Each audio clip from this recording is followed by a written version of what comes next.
आओ दादा, जादू पीछे आओ। आप सब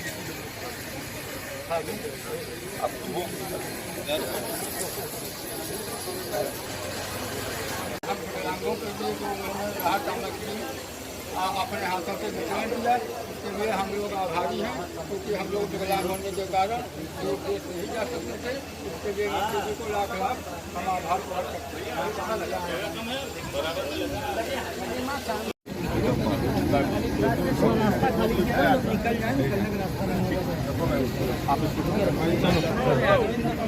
आप रख दो।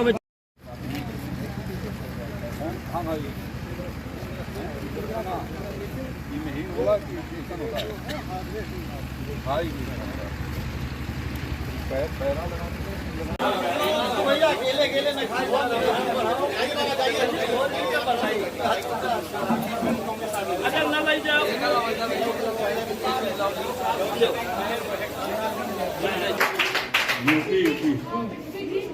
सर, जब हमारा यहाँ पर एक महादुख जो कि पांजिया महादुख, और सर यहाँ पर जो समुद्र आप इधर थे जब पृथ्वी का निर्माण हुआ तो उसे पंचलासक है।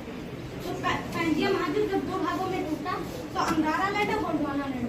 तो गोंडवाना जब लैंड बना तो सर यहाँ इसमें से निकले हैं अफ्रीका, ऑस्ट्रेलिया एंड इंडिया। तो सर जब इंडिया निकला तो सर जैसे कि ये यूरेशिया प्लेट है, गोंडवाना यहाँ सर जैसे अलग हुआ है, फिर जैसे कि ये अलग हुआ फिर ये निकल रहा भारत। जब यहाँ पर ये टकराया उस समय यूरेशिया महाद्वीप में हिमालय के पहले भी ट्रांस सर जब ठीक है, थैंक यू। नाम बताओ। स्कूल में आए हैं, ऐसा नहीं था कि मेरा कई हफ्तों से पहले से तय कार्यक्रम नहीं था। परसों रात में मैंने यहाँ पर बताया जिलाधिकारी को और अपनी पार्टी के लोगों को बताया, भारतीय जनता पार्टी के लोगों को, कि आज मैं सुबह आऊँगा।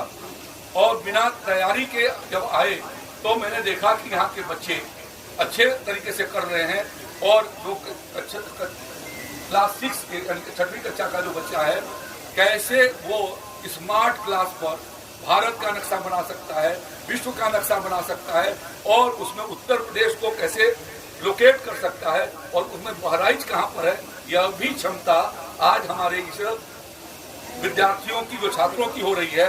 शिक्षा के क्षेत्र में योगी आदित्यनाथ की सरकार ने, आदरणीय प्रधानमंत्री मोदी जी की सरकार ने राष्ट्रीय शिक्षा नीति 2020 जो लाई, उसके परिणाम स्वरूप हमें अपने देश को विकसित भारत बनाना है, और विकसित भारत की आधारशिला इन्हीं गांव से रखी जानी है। संपन्नता का आधारशिला इन्हीं गांव से रखा जाना है, क्योंकि आज मेरे पास समय कम है, लेकिन यहाँ से शुरुआत जो होगी वही हमारे देश को आगे बढ़ाएगी, और बहराइच के सभी गाँव से शुरुआत होगी वही हमारे प्रदेश को आगे बढ़ाएगी और बहराइच को भी आगे बढ़ाएगी। इसलिए आप सबका सहयोग निरंतर मिलता रहे, ये निवेदन करते हुए यहाँ पर समय निकाल करके उनको भी क्षतिपूर्ति बांटी जाती है। अब उनको राशन, इसके पहले जहाँ बाहर से बैरून जो गाँव थे उनके भीतर लंच पैकेट बना करके दिया गया, लगभग 15,000 लोगों को लंच पैकेट दिए गए। इसी तरीके से अब राशन के किट बांटे जाए जा रहे हैं, और तेज गति से बांटे जा चुके हैं, और आगे भी दिनों बांटे जा रहे हैं। हमारे मुख्यमंत्री योगी आदित्यनाथ जी 13 तारीख को बाढ़ का पानी आया, 15 तारीख को दोपहर में यहाँ पर आए, और आकर के खुद उन्होंने बाढ़ की समीक्षा किया, और आपदा में क्या क्या दिया जाएगा जिसका पालन ठीक किया जा रहा है। और आज मैं आकर के ग्रामवासियों से मिला हूँ। कल जिला के बाद गाँव के भीतर भी 2 गाँव के भीतर था, यहाँ पर भी 2 गाँव के भीतर आया हूँ, और आकर के उनको की समीक्षा भी किया। साथ साथ में इसको त्वरित गति से राहत सामग्री किया जाए, इसके निर्देश दिए। जो नजदीक जहाँ पर पहुँचने का जगह है वहाँ पर ले जाकर के वितरण किया। धन्यवाद, थैंक यू। इस समय 13 तारीख को भारी नेपाल के भीतर हुई, जिसकी वजह से इन दोनों नदियों के भीतर पानी काफ़ी बढ़ा था, और खतरे के पानी गांव के भीतर गया था, और पानी जब रिशिट हुआ तो कुछ मकान जिनके मकान ऐसे 96 लोग हैं जिनके मकान थे, उन सबको पक्के मकान वाले लोगों को 1,20,000 रुपये की प्रदान कर दी गई है सरकार की तरफ से।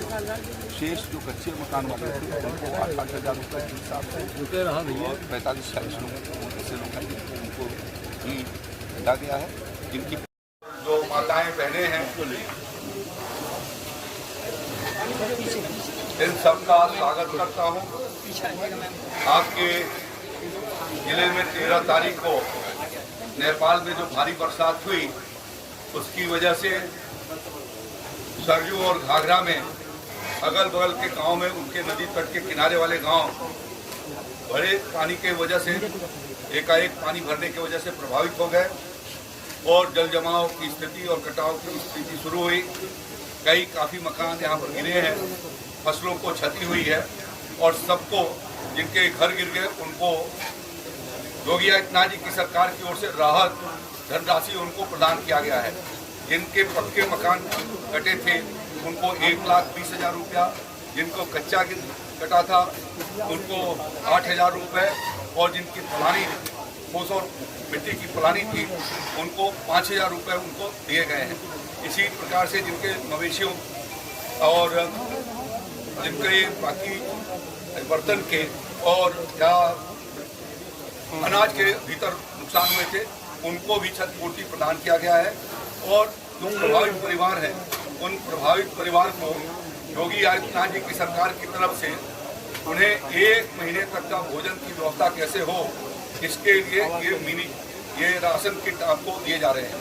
ये लगभग 45 किलो के करीब है, जिसके भीतर जो आपको ज़रूरत की सामान है 10 किलो चावल, 10 किलो आटा, 10 किलो आलू, 2 किलो दाल, ऐसे सरसों का तेल, नमक, मसाला, जितनी ज़रूरत की चीज़ें होती हैं वो सब इसके भीतर रखी गई हैं, जिससे कि आपको इस आपदा की स्थिति में कोई कठिनाई न हो। मोदी जी की सरकार और योगी जी की सरकार निरंतर इस बात का प्रयास कर रही है कि जो हमारे देश के लोग हैं, गरीब लोग हैं, उनके गरीब कल्याण की योजनाओं को चला करके पिछले 7 साल से मोदी जी की सरकार निःशुल्क राशन पूरे देश के 80 करोड़ लोगों को मुफ्त राशन की व्यवस्था किए हुए हैं। इसी तरीके से गरीब लोगों के इलाज के लिए आयुष्मान कार्ड बनाई गई है और आयुष्मान कार्ड के माध्यम से हर व्यक्ति का 5 लाख रुपए तक का इलाज किया जा सकता है। तो ये बेहतर प्रयास किया है गांव के गरीब लोगों के लिए मकान बनाए जाने का। अभी 17 सितंबर को आदरणीय प्रधानमंत्री जी ने 2 करोड़ लोगों के आवास बनाए जाने की योजना को मंजूरी दिया है, जिसके माध्यम से शहर के क्षेत्र के भीतर भी और ग्रामीण क्षेत्र के भीतर भी आवास बनाए जाएंगे। शहरी क्षेत्र में 2.25 लाख 2.5 लाख रुपए के और ग्रामीण क्षेत्र में 1.25 लाख रुपए के। तो ये प्रयास होगा कि बहराइच जनपद जो प्रदेश का सबसे गरीब जिला के रूप में माना जाता है, जीडीपी में लोएस्ट जीडीपी बहराइच जिले की है, इसको बढ़ाए जाने का काम योगी जी की सरकार और यहाँ के प्रशासन और हमारे जनप्रतिनिधि मिलकर के आगे आने वाले दिनों में तेज गति से इसको करेंगे। जहाँ पर नुकसान हुआ है उनकी सड़कों को मरम्मत करने का काम, जहाँ पर आपके पानी पीने का प्रभावित हुआ है वहाँ पर क्लोरीन टेबलेट दे करके और आपके पानी को शुद्ध मिल सके इसके लिए इंतजाम किए गए हैं। आपसे भी मेरा आग्रह होगा कि जो प्रभावित क्षेत्र है, आपका गांव बहुत प्रभावित है, मैंने जाके नदी के कटाव को भी देखा है। जहाँ पर मैं गया था वहाँ पर 7-8 परिवारों के मकान भी नदी के भीतर प्रवाहित हो गए। तो ये हम लोगों का प्रयास होगा कि आने वाले दिनों में कैसे इसका अस्थायी समाधान निकाला जाए, इस दृष्टि से भी सरकार कोशिश करेगी और व्यवस्था उसकी बनाएगी। आज मैं यहाँ पर आया हूँ और आपके गांव के लगभग 50 परिवार को अभी तुरंत उनको राशन किट यहाँ पर उपलब्ध कराई जा रही है। इसके पहले भी उसका वितरण हुआ है और 2-3 दिन के भीतर जितने प्रभावित लोग हैं सबको राशन